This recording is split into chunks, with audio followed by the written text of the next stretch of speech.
Where the money fall? We ain't come for much, so we want it all. Wasn't smart enough to make the honor roll. All I grew up knowing was that I'm a ball. Money fall. See you on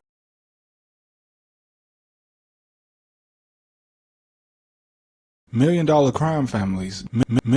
Million dollar crime families going against contract killers. My fault, Mike was mute. The Asian Gang of Canada. Hold on, full screen. My fault, I'm tripping. I ain't know. My fault. We're back. We're back with another doc. The Asian Gang of Canada. Go. Killers. A rapping hitman paid $100,000 to even the score, which I can't even say what against contract killers. A rapping hitman paid $100,000 to even the score, which ended in 2 homicides and 1 attempt, and a wealthy drug trafficking couple betrayed by their associates in a very gruesome manner. The underworld of America's northern neighbor is such a ruthless place that it's a wonder word didn't spread faster about these guys. So once again, for the second time on this channel, we're back in the cold streets of Canada. Except this time, the second time? What was the first time? we start about a 40-hour drive from Toronto in one of the most densely populated cities in North America, Vancouver. Now, this video is going to focus on the crazy mix of South and East Asian gangs from Vancouver to Surrey with a little bit of Toronto mixed in. And you'll see that there's a huge difference between these guys and the more traditional gangs you might be familiar with in America. But obviously, if you're some of my Canadian viewers, then you know exactly what I'm talking about. Groups like the Red Scorpions, Brothers Keepers, and factions like Blood In, Blood Out are actual multinational organized crime syndicates hiring people to carry out contract killings, much different than just regular gang beef that you might see in Chicago or New York. And all of these gangs are not exclusively Asian, as one guy often named as a feared shooter aligned with the Blood In, Blood Out faction is Pistol P, who was a white teenager when he joined. But these groups are major drug traffickers, with some having actual ties to the Hells Angels, as well as the largest cartel in Colombia. Far from just some broke kids standing on the corner selling for their big homie. So, the Brothers Keepers and the Red Scorpions, these two very dangerous groups are very intertwined, as many early Brothers Keepers were originally Red Scorpions. The Scorpions were founded when a Korean-Canadian teenager named Richard Jung started bullying Eddie Narong, a Canadian teen of Thai descent, and Michael Lee, a Canadian teen of Vietnamese descent. At the time, the two kids were part of the Law Crew, a small gang run by brothers Michael and Corey Law. And to get revenge on Richard for bullying them, the two boys would attack him in the bathroom of a karaoke club and beat him to death in the city of Coquitlam, which is less than an hour from Vancouver. And the founding of the Red Scorpions would happen as the two teenagers were serving their 18-month sentence for the murder. A light sentence which was almost certainly handed down because the two were still underage. But this founding would culminate in a massacre, which began with an internal dispute. At some point, the Scorpions and the Loud crew were joined by the Bacon brothers to grow the drug trafficking operation, as the crew the Loud brothers originally worked with had been taken over by the Hells Angels. But one day in August 2007, one of the Bacon brothers, Jamie, demanded that Corey pay him $100,000 after he had supposedly tried to take one of Jamie's employees. And it appears Corey refused because just I gotta pay $100,000 because you took one of my... What? Cause I took one of your employees, $100,000. That's how much that nigga was. $100,000. God damn. After he had supposedly tried to take one of Jamie's employees. And it appears Corey refused because just 2 months later, a drug dealer named Safon Sek was paid $25,000 to lead 3 Red Scorpion shooters into a unit at Balmoral Tower in Surrey, where the Loud brothers, Eddie, and another man believed Sek was coming to make a drug deal. Instead, they, along with 2 other men who just so happened to be witnesses in the wrong place at the wrong time, had their heads covered and were executed, with Michael Lee being involved in the plot, meaning that one founder of the Red Scorpions was responsible for the murder of his own co-founder. And this would be a very infamous case known as the Surrey Six. Interestingly, the dealer who was paid to lead the killers into the apartment had actually just won over $300,000 in a poker championship the day before he was finally arrested for his role in the plot. And all of this betrayal is a trend that also led to the... Imagine making all that money and then you gotta go to jail. Damn. Nigga, right now? Y'all had to catch me right now?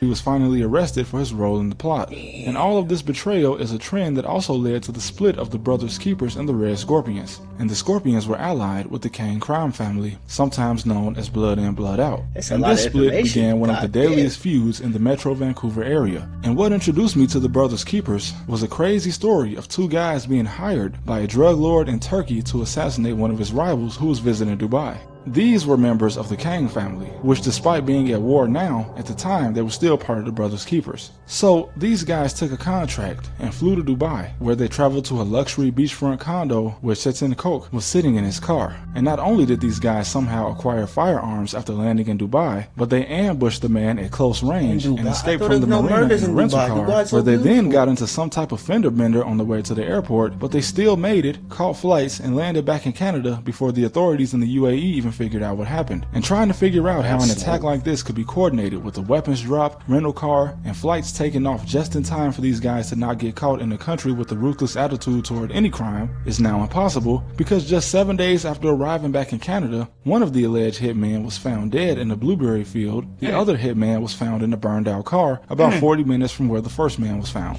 Both murders are unsolved, and authorities suspect that this man is the one who originally hired the hitman to go to Dubai, but he's never been caught either, and he's currently on the FBI's most wanted list. And allegedly the man in Dubai that was killed had something to do with the death of a girl in Turkey, which may have been the motive for his murder. Although this is a lot.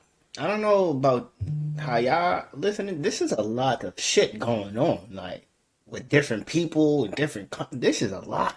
Holy. Was killed had something to do with the death of a girl in Turkey, which may have been the motive for his murder. Although in an indictment, it was alleged by the lawyers on one side that the man killed in Dubai was actually still alive and that it was he who orchestrated the murders of his 2 attempted assassins, but I haven't seen much evidence to support this. And just a year later is where the deadly rift happened. As I said, the 2 hitmen were part of the Kang family when they were still part of the Brothers Keepers. In 2017, multiple leaders in the Kang family were murdered, including Randy Kang, whose death even police say was an inside job. And the revenge for this led to the murder of Gavinder Grewal, founder of the Brothers Keepers. He was found unresponsive in his North Vancouver penthouse by his own brother, and the 911 call placed by his brother was even disrespectfully used as a sample in a song by rapper and Kang family associate Lolo Lansky. Lansky was also accused of murdering the mother of one of his rivals, which he's currently in prison for. But the murder of Randy Kang in 2017. This is like he's going from one shit to like,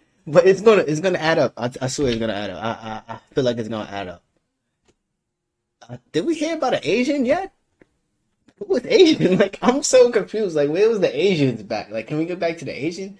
Like, which one was Asian? Like, what the... Hold on. I'm gonna get back.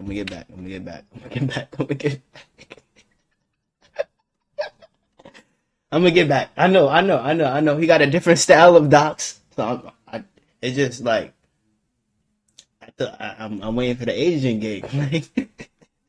But like, we getting good information. Hold on, let's get it. By rapper and Kang family associate Lolo Lansky. Lansky was also accused of murdering the mother of one of his rivals, which he's currently in prison for. But the murder of Randy Kang in 2017 that kicked off the war was committed by a hitman who was paid $100,000 by the Brothers Keepers for the job. He was a hitman and also a rapper named Tyrell Wynn, who went by the name T-Sav. Interestingly, he was eventually convicted of the murder along with the murder of another man and the attempted murder of Kang's brother. He was set up by one of his own associates when this associate let the police bug his house and record conversations with T-Sav. And even the witness was a dangerous guy, because despite being a cooperating witness for the Crown prosecution, this same man was kicked out of witness protection for committing an attempted murder. Also, according to the authorities in Vancouver, this feud has also been linked to the murder of a Toronto rapper I covered in my Toronto video, YS. YS was supposedly involved in the murder of a made man in the Mafia, Antonio Fiorda. And according to the Vancouver Sun, a young rapper with ties to the Brothers Keepers was shot to death inside a home in Surrey just before Christmas 2020. And YS was found dead in a home in Surrey on December 23rd, 2020.